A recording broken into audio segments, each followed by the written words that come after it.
जीवात्मा का भगवान से संबंध होता है, ऐसा कई धार्मिक किताबों में मिलता है। मनुष्य रूप में जाने के लिए आत्मा को इस सांसारिक शक्ति से पूर्ण होना पड़ता है और इस सांसारिक शक्ति से पूर्ण होने के बाद वो जीवात्मा किसी न किसी माध्यम से मनुष्य के रूप को धारण कर लेती है। ऐसा कहा जाता है कि वो जीवात्मा प्रकृति में वर्षा के द्वारा नारी के कोख में पहुंच जाती है और वहीं से उसके मनुष्य रूप में बनने की कहानी शुरू होती है। जीवात्मा एक सीमित अवधि में मनुष्य रूप में परिपक्व हो जाती है। आज के इस वीडियो में हम आपको जीवात्मा से संबंधित कई पहलुओं से वाकिफ कराएंगे, तो जानने के लिए आप हमारे साथ वीडियो में अंत तक बने रहें। जीवात्मा के वर्षा के रूप में नारी के गर्भ में जाने के बाद इंसान के शरीर में ग्रोथ होना शुरू हो जाता है। ये जीवात्मा वीर्य के रूप में होती है, जो नारी और पुरुष के मिलन से संबंधित होती है और यही से इसके पहले चरण की शुरुआत हो जाती है।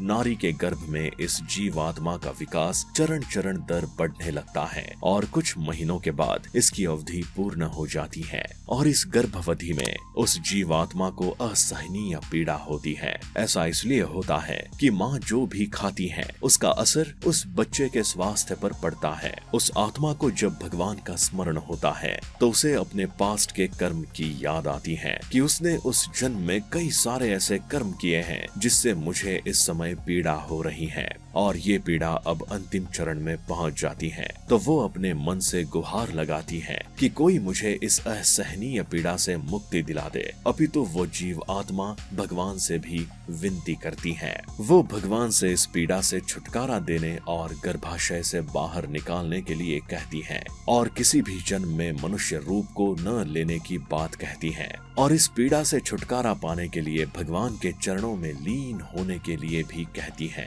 भगवान उसकी विनती को सुन लेते हैं और उसे प्रसव वायु के द्वारा गर्भ से बाहर निकाल देते हैं। गर्भ से बाहर आने के बाद उस जीव आत्मा यानी शिशु का ज्ञान खत्म हो जाता है और वो विलाप करने लगता है, लेकिन उसके बारे में मनुष्य को कोई ज्ञान नहीं होता है, कारण नहीं पता होता है और इंसान बालक या बालिका के होने पर खुशियां मानते हैं। वो जीव आत्मा गर्भ से आने के बाद भूल जाती है कि उसने भगवान से कुछ वक्त पहले वादा किया था कि वो मनुष्य रूप के कष्टों से मुक्त होने के लिए भगवान का स्मरण करेगा, लेकिन वो ऐसा नहीं कर पाता और फिर पाप पुण्य के दोषों में लीन हो जाता है और फिर वो अपने ऊपर पाप का कर्म लाद लेता है। बता दे, अगर शिशु जन्म लेने के बाद सतमार्ग पर चलने की कोशिश करता है तो उसे दो तरह की शक्तियाँ उसके रास्ते में बाधा बनती हैं, रसेंद्रिय यानी जीव और दूसरी जनेन्द्रिय जो उस जीव आत्मा को लालच देती है। और अगर वो जीव आत्मा इस रास्ते पर निकल पड़ती है तो उसे कष्ट होने शुरू हो जाते हैं। इसके अलावा अगर वो अपने सतमार्ग से विचलित नहीं होती तो वो भगवान के चरणों में अपने जीवन के अंत समय में समा जाती है। ऋषि कपिल के अनुसार इस जीवात्मा को सबसे ज्यादा मोह काम से होता है, जो इसके सतमार्ग को सबसे ज्यादा विचलित करता है। इस सांसारिक माया से छुटकारा पाने का सिर्फ एक ही उपाय है, सतमार्ग पर चलकर इंसान को भगवान की आराधना करनी चाहिए और पाप, काम, लालच, मोह, स्वार्थ और चिंता से दूर होना चाहिए। अगर कोई मनुष्य इन सब बंधनों से मुक्त होता है तो उसे सांसारिक माया से एक दिन छुटकारा मिल जाएगा। अगर इन सब कर्मों की बात करें तो ये मनुष्य को इस सांसारिक माया के जाल में बांधे रखते हैं और मनुष्य को इस लोक से कभी भी छुटकारा नहीं मिलता है।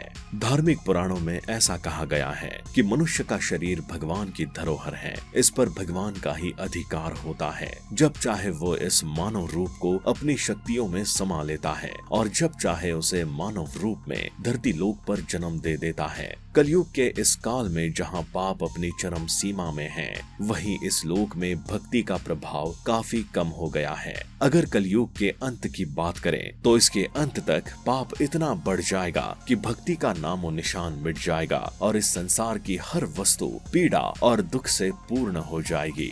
दोस्तों, क्या आप भी इस जीवात्मा के बारे में अपने विचार रखते हैं? अगर हाँ तो कमेंट करके हमें जरूर बताएं और हमारे चैनल हनुमान भक्त को सब्सक्राइब कर वीडियो को लाइक और शेयर कर दें।